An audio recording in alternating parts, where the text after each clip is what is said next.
So we're on page 41 of the Kitzur. Let's learn the Kitzur of what we learned yesterday. The Rebbe says, "Hanefashis masimos." We're learning Klolei HaChinuch v'Hadracha of the previous Rebbe, written in 1898, and he says that the nefashis, souls of people, neshamas, nefashis, masimos, they all correspond. They're all really one. The division begins vayschalkus muhusim. The division of the essence is tluya b'hizgalus koichesehem. Depends on the manifestation of the powers of the talents, how they express themselves. In other words, the keli, the receptacle, makes all the difference to the transmission of the neshama. So the nefesh and the guf, the soul and the body, the nefesh is wholesome. We call this in Chassidus etzem hanefesh. I want you to become familiar with the term. Etzem hanefesh. Translation, the essence, the etzem of the soul, of the nefesh. And what it means is the very core essence of the neshama.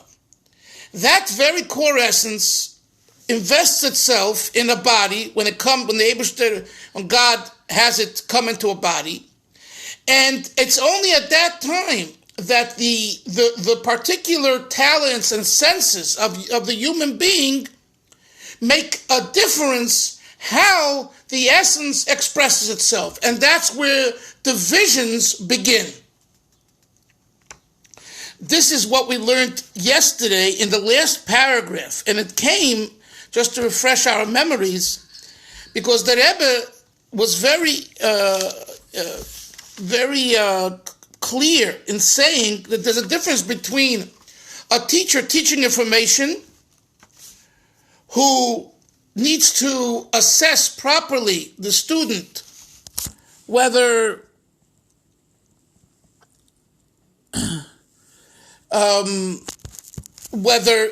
it's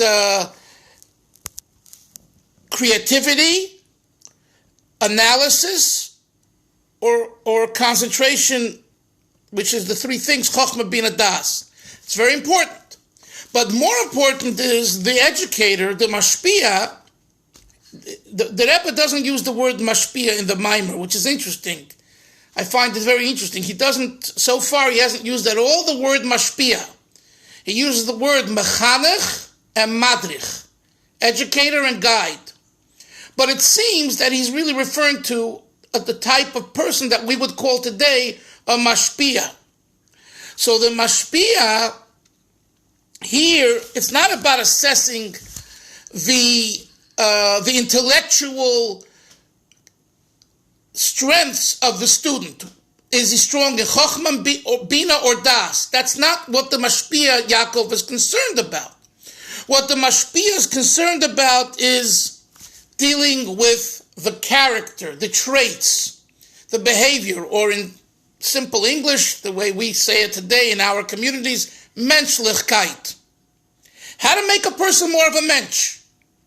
Pashat a mensch. You know, we just learned the Pirkei Avos Perek Gimel, the Shabbos. Kol sheruach brias neichem menach ruach mokem neichem menu. Whoever is liked by people is liked by Hashem. My father-in-law, blessed memory, in the one-page will, if you can call it a will, that he left, he said he wants no eulogies at all. And of course, that's Chabad tradition, no eulogies. And he said, if you want to do something for my neshama, for my shloshim, my neshama, learn this mimer. There's a mimer of the previous Rebbe, not this one. There's a mimer in the Yiddish Maimorim on that phrase in Pirkei Avos. Kol sheruach hamokim ruach habrias neichem menu ruach hamokim neichem menu. He said, learn by heart, learn that mimer, and we did. And some of us memorized it and reviewed it. And when you learn the mimer, you know, and I said the mimer, you know, before Hasidim, who are, you know, so intellectuals and learned and Talmid Chachamim, you see, it seems like it's like the previous Rebbe wrote it in Yiddish in the 40s for the journal that he issued without his name. It was called HaKriya v'HaKedusha. From 1941 to 45, there was such a journal, or newspaper, magazine, whatever you call it, that he was behind. But he didn't. It was anonymous, and he had a pen name writer, who was also known as H.J. Moose, Avram Hirsch Moose, because a tzvi is a moose. His real name was Aaron Levitt. Aaron Levitt. I've written about this, Moshe, in the history of this in one of my Chabad ports, which I think you have now, so it's in the footnotes, I believe. And he's a whole story for himself, and I don't want to go right now there, but it's interesting to know how that came about. So the Poel, there was this Akriya Vakdusha. So he would print in every issue, it was a monthly publication, a Maimer Chasidus in Yiddish. Why? Because the whole purpose was to be mechazik the emunah, to strengthen the faith of Jews during the Holocaust, when they were throwing away the yarmulkes and the sheitlach and giving up. And the Rebbe, the whole purpose of this Hakriya Kedusha was in various ways to strengthen the emunah and to tell them that we're at Mashiach's doorstep. And he came out with his famous slogan, Lialta L'tshuva, Lialta L'geula. Immediate tshuva will bring immediate redemption. And he paid the price for it, because there was a group of Gedolim and Rosh Hashiva and others who were very against it, feeling that if, God forbid, it doesn't happen, it will lead to a disappointment and a depression. And the Rebbe didn't take that into consideration. I mean to say, he was smart. He understood the ramifications, but the benefit and what was needed at the time was to be mechazik the emunah, because what's going to be after 1945, when the war ends, we're talking 41, 42, 43. Yidden are going away from Yiddishkeit, from Frumkeit, from tradition. Anyway, so there is this one mimer that I just quoted before from Pirkei Avos Perek Gimel, and it talks about menschlichkeit. So on one hand, what does menschlichkeit have to do with chassidus? Like Avi asked, the other day, or not asked, we were talking. He said, it's very nice, but I'm waiting for the chassidus. There's chassidus Avi here in every line. It reminds me of another vart. Listen to this, because it's a beauty. In Poland, there was a very big Talmud Chacham before the war. His name was Rabbi Shimon Engel. He came from a city called Zelechetchav. And they called him Reb Shimale Zelechetchaver. Okay? He was a goyin. He was a goyin in every part of Torah. An open sefer. Anything you wanted, from Gemara to Halacha to Chassidus to Chkira to Kabbalah, he knew it all. And he had a very fast head, and he had a sharp tongue. And of course, he learned Tanya. He knew Tanya. So they once asked him, what does he say about Tanya? So he said like this. The Alter Rebbe says in Tanya, chapter 28, Al tehi shoiter. Don't be a fool to involve yourself in trying to elevate midos, character issues. Someone mute yourself, because I have an echo, hear an echo, which are ugly. So let's say love. A person has been caught with thoughts of love and lust and things like that. So there is a whole section in the Baal Shem Tov and in the Magid, Torah, which is called Haloas HaMidos, to elevate the midah, to find the origin of the midah, and to go back to the origin, and from there look at the midah, and that will elevate and discard the shtus part of the midah. I don't want to go into that, but that it's called Halos Amidah. Says the Alter Rebbe in chapter 28. Alter Hishaita, don't be a fool to engage yourself in this avodah. And why not? Because if you are dirty yourself, how can you elevate dirt? Look over there, chapter 28. So he says the words Alter Hishaita. Don't be a fool. Reb Shimon Zelachitchever said, when they asked him, what does it say about Tanya? He says, the Alter Rebbe wrote it only in one place in Tanya. But the truth is, it's in every line of Tanya. Don't be a fool. Don't be a fool. In other words, when you learn about the Nefesh Elikis, and you learn about the Nefesh Abamis, and you learn about God's unity in Shara Yichud V'Emunah, whatever, Reb Shimon is saying that if you really understand the Pshat, what is it really saying? Don't be foolish. Don't fool yourself. One time it says it through God's unity, one time it says it through the two souls, one time it speaks about it this way, that way, but really it's one punchline, Alter Hishaita. So, Avi, in this mimer, in this essay, although outwardly it's very psychological, and it's geared towards a certain situation and all of that, but the better you understand it, you will see that it's durchgenommen. Durchgenommen is the Yiddish word for permeated with chassidus. And I'm going to say something that's pretty bold, and that is, if not for a Rebbe like the Frierdiker Rebbe, I highly doubt anyone else would be able to write such a thing.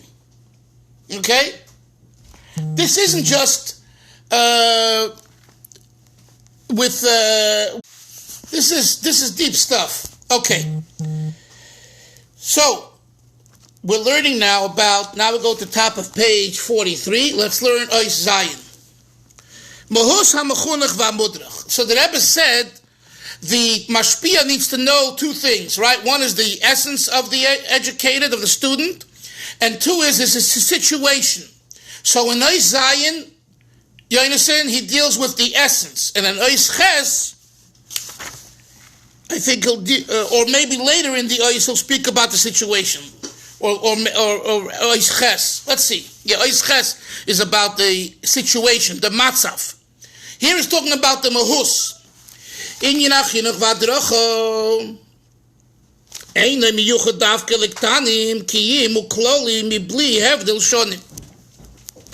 The idea of education is not designated specifically to youngsters. Rather, it makes no difference who the student is, how old he is. And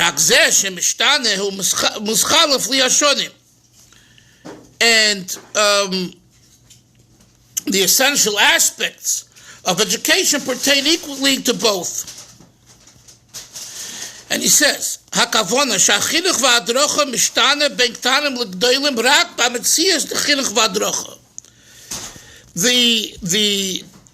The assessment of the student's character to ascertain the pupil's thing is something that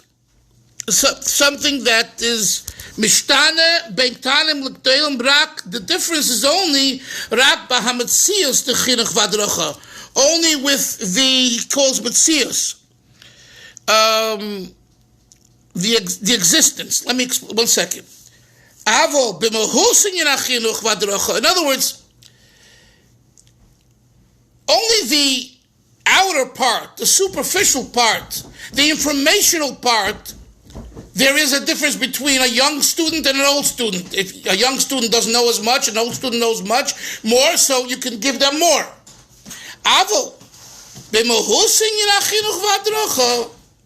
But when it comes to the essence of education, there's no difference. Both are the same.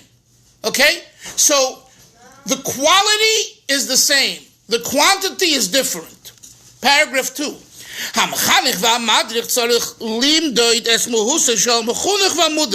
The educator must assess properly the essence of the student, the kavonas medidazu, and the purpose of this assessment, hainu lodas es kishrinoisov umailoisov hativim, to know his talents and to know his natural virtues. He needs to do that. V'chein lishkel befelis es chesrinoisov es darkanegosoi, and so too he needs to assess properly the deficiencies, asherak, and the conduct that he is involved with, which is not appropriate. He must assess that. Asherak oz yochel sader oifen HaChinuch bichlal. Only then can he give him an organized prescription, curriculum for education. This is more true if he needs to correct a particular deficiency. Everything depends on the essence of the character, and therefore, if the teacher identifies a particular issue that needs correction, he needs to focus in on that, hone in on that. Let's see how he develops the thought. Paragraph 3. There is something, if this person does, it's considered a shanda, a disgrace. And he disgraces himself, and others. Conversely, if the very same thing is done by someone else, whether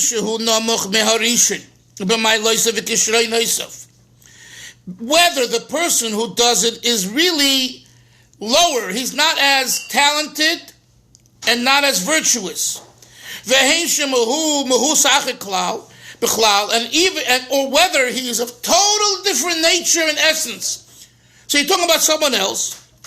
Al derech moshel, for example, Adam HaGodel, someone who is a great man and popular, but my loisa, people know about him. He's a special person. If that person won't be careful from idle chatter, for him, it's considered a chilul Hashem, a desecration of God's name. But what if a simple person speaks idle chatter? It's not that way. Why not? Because he's not a ish choshuv. You're happy he's talking. Right? We find in the Gemara, Adam choshuv shani. It's interesting, in the footnotes, there are 14 places in Shas, I believe 14 places where it says, Adam Choshuv Shani. The Gemara asks a question.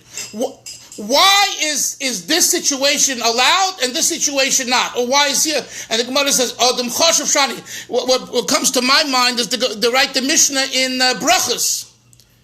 Tevi Avdi Shoina, right? Regarding Kishma. Because he's an Istanis.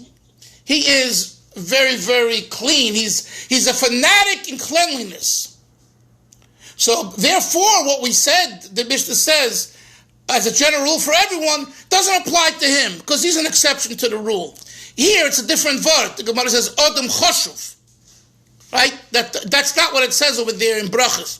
But Adam Choshuv, Moshe, means he's an Adam Choshuv. Adam Choshuv, different rules, different expectations. Right? You're the gabbai in the shul.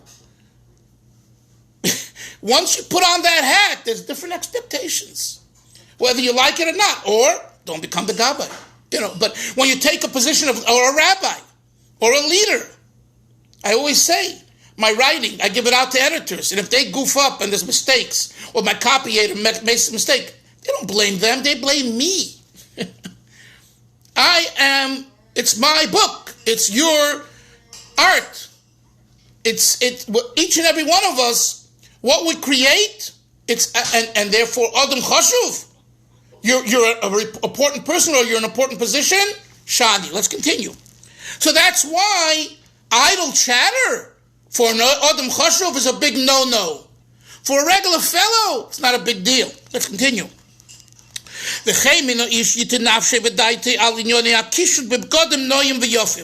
Someone who is totally immersed in beautiful clothing, the latest styles, everything needs to be pressed and clean and exact. Well, he plays with his hair. He makes himself, we used to call it a chup, a lot of hair, cool. Sometimes I look at these boys and, or guys, and they come into shul and their hair is stylish. And I see them going to a mirror to check himself out. Salsal Basare. Yosef was punished for Salsal Basare. I know. When you're bald, you don't have that issue anymore. But anyway, the Salsal Basare. Okay? For an important person, a Torah person, what are you doing? You're totally into your clothing?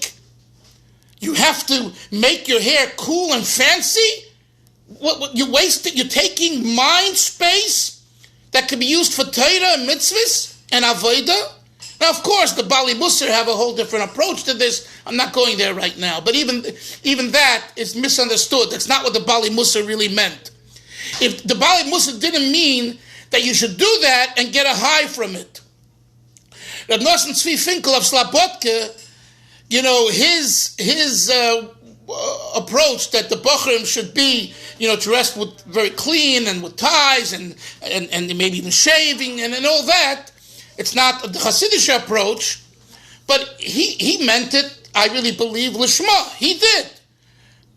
I'm not sure it was that way by many of the Bochurim, but where he was coming from is that covet, he had this whole concept, right, of covet HaTorah and all that. But put that aside for now, the difference between the Musar approach and the Hasidic approach of the Baal Shem Tov, this idea of immersing yourself, that's the word he uses here. He gives his soul. His neshama should be used for Hashem, and he spends time thinking about all of these things. Says the Rebbe, the Frierdiker Rebbe, L'Ovel Godli Yechoshev.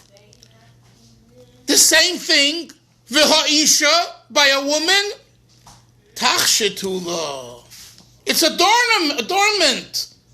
It's important for a woman to present herself properly. And yes, to take time for adornment. So the Rebbe says it's the same issue. For the man, it's considered a waste of time, and for the woman, it's considered gewaldig. Next paragraph. Now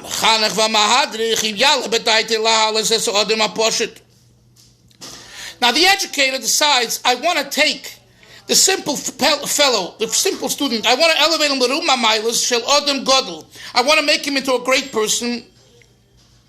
I want to make him into a talented, very smart person, talented. Baal Mezik Toiv Mufla. I want to create a good combination of heart and mind. By removing the very refined deficiencies and sediment, like, the shmutz. That are found in his character. Next page. V'yipoil 45. V'yipoil olav sheyiu by milas odim amula. And he wants the educator that the virtues, elevated, healthy virtues, should be upon him. Lezu b'vachali yifel by shum dover tikkun v'yilu yosem aroi lo. Not only won't he accomplish his stated goal, on the contrary, the fact that he wants to uplift him from his very real essence to someone who he's not. Someone who's a great chacham and a great, and has a great mizug combination of midos.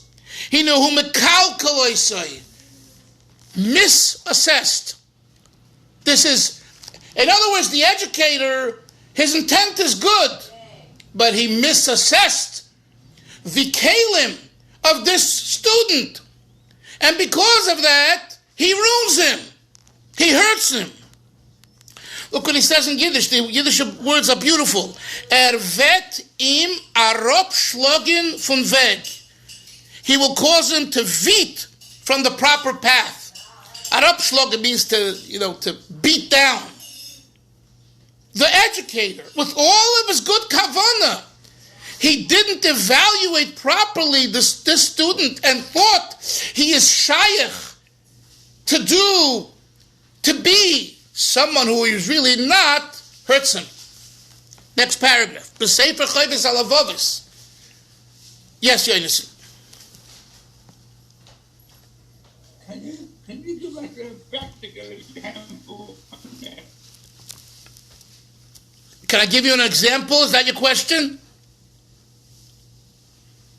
About the situation that the Rebbe described over here.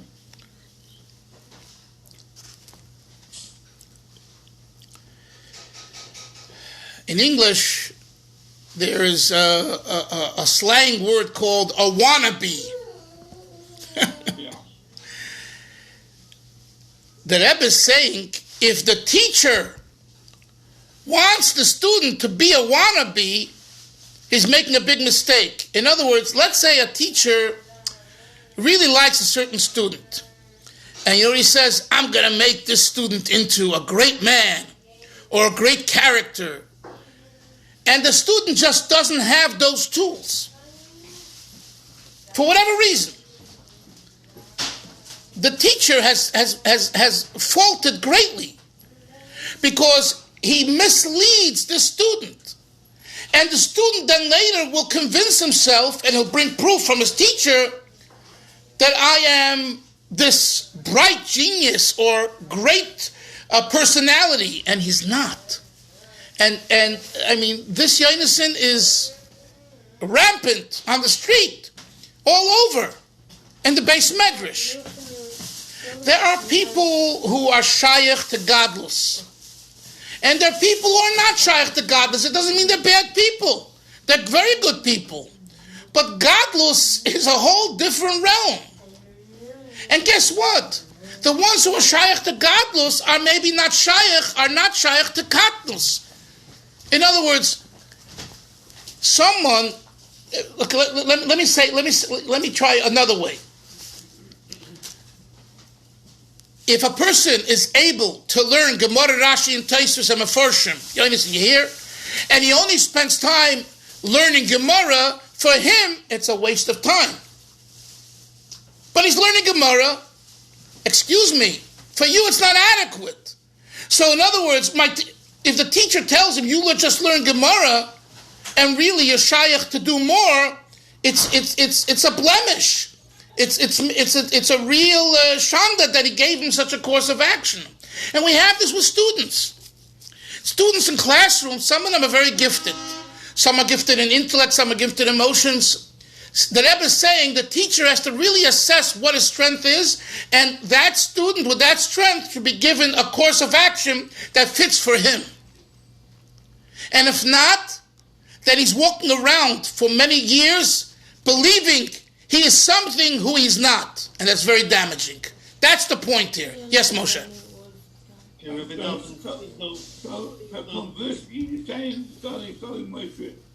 what you're saying is that the guy can become you walk to the down with the tip of his shoulder, and meanwhile he can't say anything worthwhile. I didn't hear the first part. Moshe, did you hear it? Can you say it over? I didn't get the first part.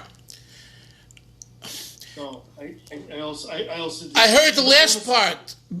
Basically, Yonason, he leads the student to believe he's greater than he is. Simple. Okay, Moshe, yes. Moshe. Yeah, but here's a question. The question is, Yishkoyach. Yeah. Okay, but what are we talking about here? Rabbi Dom, you gave the example about a person that he's learning Gemara, but he can really learn Gemara Ashitosmos.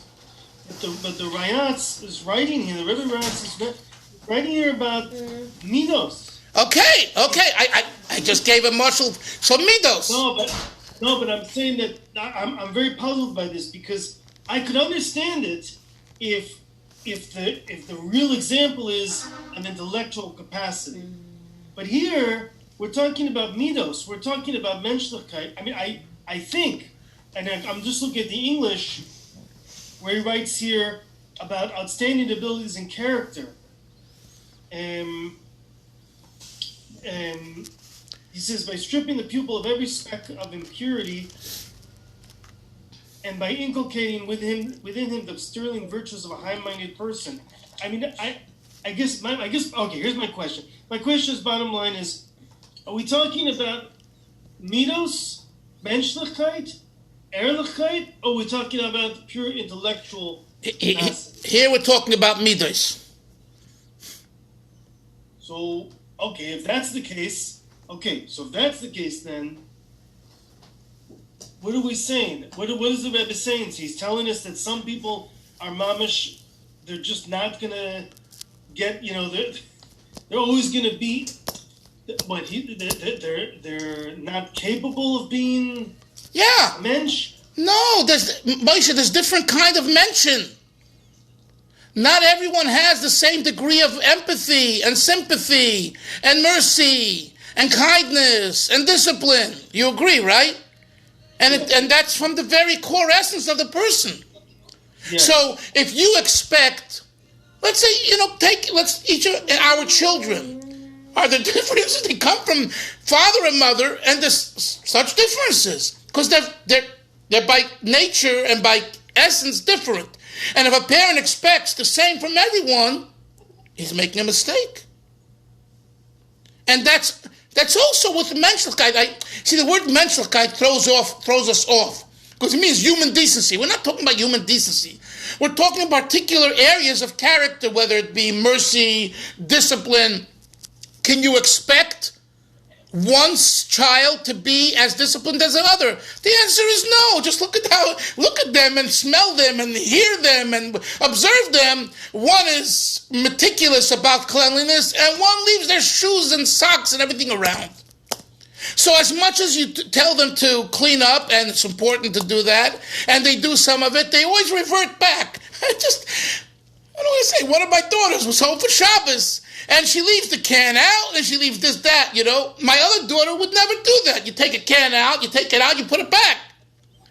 And this is after me, 20 years, hocking them, right? It don't help. Because their essence is their essence. So the most you could do is, you can do what we call in psychology, behavior modification. Okay. But it's like we've spoken about, the cat and the mouse, right? The cat pretends, what's that fable? I'm a mouse or a wolf, whatever the animal is, and I'm going to carry it all of a sudden. And all of a sudden a mice comes in and he runs and drops the food, and that's famous fable. What's the punchline for that thing? You are a cat and get over it. You're not a mouse. And you're not a wolf. You're not smart. That's it. This is not meant to be derogatory. This is meant to be honest. That's what the Rebbe is getting at. That the mechanech has to be honest in assessing who the student is. Of course, we endeavor to have more menschlichkeit and more proper behavior, but this isn't, feel-good Judaism. This is very important in education. You got to really know and assess the situation. Is it now clear? Yeah, it's clear. I'm just thinking, I was laughing a little bit because one of the things is I have to work with somebody, not going to say any names. I have to work with somebody in one of the things I'm involved in the neighborhood. Yeah. I've known him for a number of years. He is a Leiv Zahav. He's such a good heart, but he is a very rough around the edges type of person. and I've struggled because most of the time, almost all the time that I have to deal with him, he says something which just makes me like caustic. It's like I want to like take him and like, but I realize that it's like that's his way of saying hello. Right. It's so I've struggled because for a long time I said to myself like I gotta say something to this guy, and then I realized I said this is just how he is. Exactly. And when a person comes to that position, they'll feel so much better. And the same is true with the education system. Let's continue. I want to finish. So he says now, Adover has 1 second.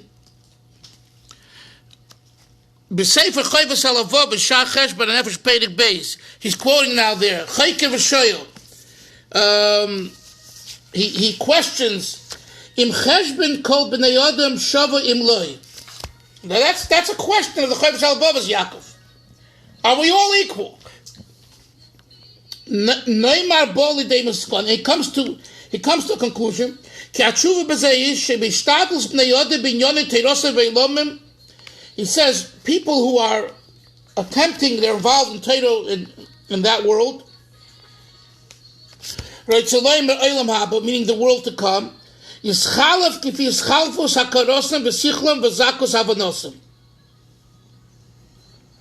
know what? I don't want to rush it. I'll go back to. We'll start tomorrow here. Okay? I want to do it a little slower. Okay, Chevra, have a great day, and we'll see everyone tomorrow. Zeit gesund, Psuris Teufels. Take care. Bye bye.